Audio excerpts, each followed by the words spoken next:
তা আল্লাহ যে কইল প্রথম সৃষ্টি আমার ইশক, প্রথম সৃষ্টি আবার কয় আমার আরশ, প্রথম সৃষ্টি আবার কয় নূর, প্রথম সৃষ্টি আবার কয় রূহ। আল্লাহ এক মুখে যে এত কথা কয়, আল্লাহর মুখ কয়টা?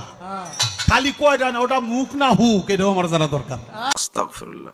কুফরি আকীদা, এটি কুলাঙ্গার, এটি মুসলমান নামের কলঙ্ক।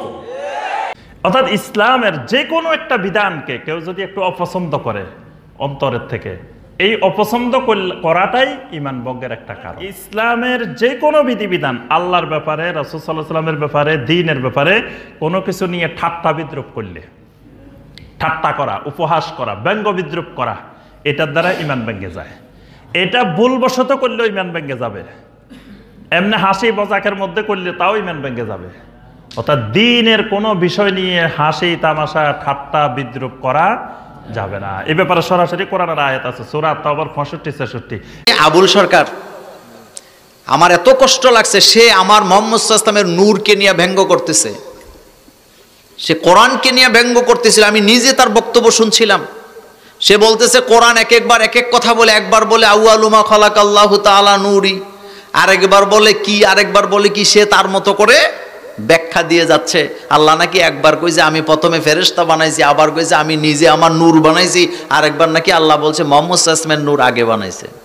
দুইজন থাকে বাউল গান গায়, পালা গান যেটাকে বলে। আপনারা অন্তর থেকে, আমি যারা গেছেন, যারা যান নাই তাদের দরকার নেই, বলেন তো ওই বাউল গান যারা গায় বা পালা গান যারা গায়, তাদের গানের মধ্যে অশ্লীলতা আছে নাকি নাই? আছে। মায়ের বুকের দুধ নিয়ে কথা বলে, মানুষের পাছা নিয়ে কথা বলে, মানুষের গোপঙ্গ নঙ্গ নিয়ে কথা বলে, বলে নাকি বলে না?